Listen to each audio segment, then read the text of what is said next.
ISL തുടങ്ങാൻ 9 ദിവസങ്ങൾ മാത്രം ബാക്കി നിൽക്കെ ട്രാൻസ്ഫർ മാർക്കറ്റിൽ കുറച്ച് ദിവസങ്ങൾക്ക് മുമ്പ് വന്ന ഹൈദരാബാദ് FC അവരുടെ ഇന്ത്യൻ സൈനിങ്ങും പൂർത്തിയാക്കി വിദേശ സൈനിങ്ങും ഏറെക്കുറെ പൂർത്തിയാക്കി കഴിഞ്ഞിരിക്കുകയാണ്.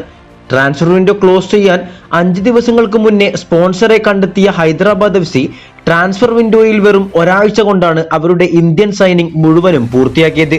അതാണെങ്കിൽ സ്വന്തമാക്കിയത് കിടിലൻ താരങ്ങളെ. ഇവിടെ 3 മാസം കൊണ്ടാണ് KBFC ഒരു സ്ട്രൈക്കറിന്റെ സൈനിങ് പൂർത്തിയാക്കിയത്. എന്നാൽ ഇവിടെ ഒരാഴ്ച കൊണ്ട് മാത്രം ഇന്ത്യൻ സൈനിങ്ങും വിദേശ സൈനിങ്ങിൽ 3 സൈനിങ്ങും ഹൈദരാബാദ് FC പൂർത്തിയാക്കി കഴിഞ്ഞു.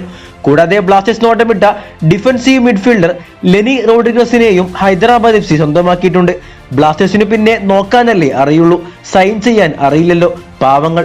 എന്തായാലും നിലവിൽ ടീമിലുള്ള താരങ്ങൾക്ക് പുറമെ FC ഗോവയിൽ നിന്ന് goalkeeper Arshdeep Singh, Leander D'Cunha, Devendra മുർഗാവോക്കർ, Bengaluru FCയിൽ നിന്ന് പരാഗ് ശ്രീവാസ്, ചെന്നൈയിൻ FCയിൽ നിന്ന് ആയുഷ് അധികാരി, കൂടാതെ ലെനി റോഡ്രിഗസ്, ഐസക് വാമൽസ്വാമ തുടങ്ങി വിദേശ താരങ്ങളിൽ മുൻ ഒഡീഷ FC താരവും ജാപ്പനീസ് മിഡ്ഫീൽഡറുമായ സായ് ഗൊദാർദ്, കൂടാതെ പേര് പുറത്തു വന്നില്ലെങ്കിലും 2 വിദേശ താരങ്ങളെ കൂടി ഹൈദരാബാദ് FC സ്വന്തമാക്കിയിട്ടുണ്ട്. എന്തായാലും ബ്ലാസ്റ്റേഴ്സ് ഒഴികെ ഇന്നലെ തുടങ്ങിയ ഹൈദരാബാദും ISLനായി ശരിക്കും ഒരുങ്ങിക്കഴിഞ്ഞു.